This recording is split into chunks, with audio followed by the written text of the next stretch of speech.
Olá pessoal, eu sou Daniel Pedrosa, escritor de literatura de ficção e fantasia, e esse é mais um Literatura na Prática, uma série de vídeos onde a gente fala aí sobre técnicas, sobre histórias e consegue aí se ajudar, né, e consegue passar um pouco de conhecimento. Hoje nós vamos falar das Cavernas de Aço de Isaac Asimov. É um livro que eu gostei muito de ler, é um livro que traz a história de um crime que foi cometido numa cidade do futuro.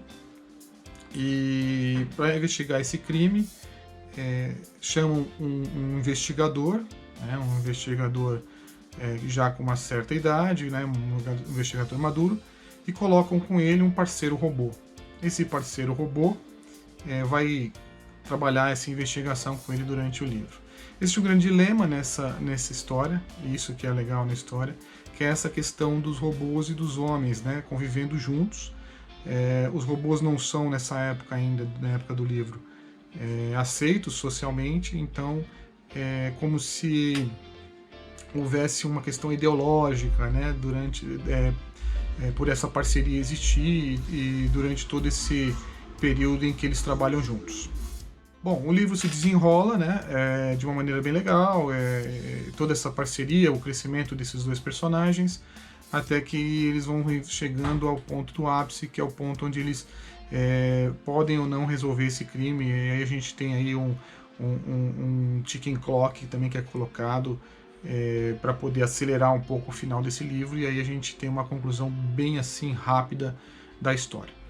É um livro bom, é um livro que eu gostei, porque ele traz essa questão de investigação e traz ficção científica, que são os meus temas favoritos, né? E Isaac Asimov, que eu sou muito fã.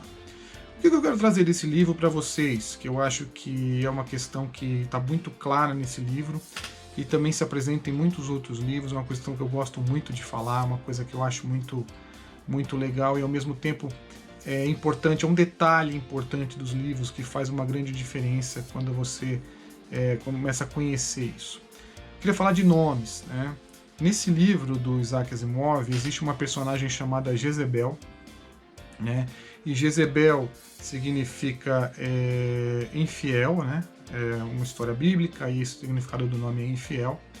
E essa Jezebel, ela acaba tendo um grande dilema com esse nome, né? Ela mesma, o personagem em si, sofre por ter esse nome, pela questão dos medievais, que o livro ele aborda como as pessoas que gostam das coisas antigas, né, e são contra essas questões novas, inclusive contra os robôs.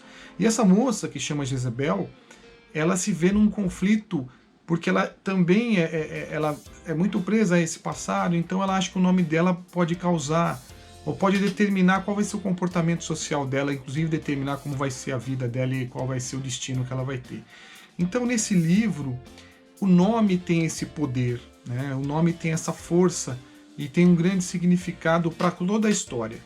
Isso, gente, é muito comum. A gente não percebe, às vezes, porque a gente não pesquisa os livros em si, mas todos os nomes escolhidos pelos autores, pelo menos os autores com mais assim, capricho, eles têm relação com o personagem. Então você pega, por exemplo, um nome muito claro, né, que eu acho que é evidente para todos, não sei se foi percebido, mas a Bela do Crepúsculo, né, ela a beleza dela, ela transforma o personagem principal e faz com que ele vá contra os princípios dele, né?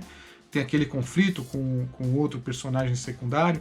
Então, o nome Bela, ele traz essa questão da beleza dela tomar a frente e de uma certa maneira ser o diferencial do personagem.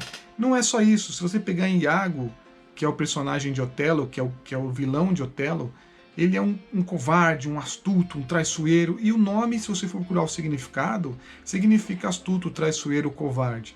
Então, assim, quando se escolhe um nome, né, muitas vezes quando um autor escolhe um nome, esse capricho, né, essa intenção de trazer um nome que tem a ver com a personalidade do personagem, muitas vezes acontece, né? Indo um pouco mais além, né, a série, os 7 livros, né, da Torre Negra de Stephen King, tem o personagem Roland, que é o personagem principal, que é o último, né, um pistoleiro, é o último pistoleiro da Terra-média, na Terra-média não, ele é o último pistoleiro da Terra que sobreviveu, né? Ele é muito respeitado, ele é uma pessoa conhecida pelos quatro cantos, e o nome dele, Roland, significa glória da sua terra. Então, o mesmo detalhe aí colocado no nome do personagem. A própria Leia de Star Wars, né? Ela é praticamente a irmã do Luke, que está sempre lá para quando o Luke precisa, toda aquela questão. E o nome dela significa abrigo.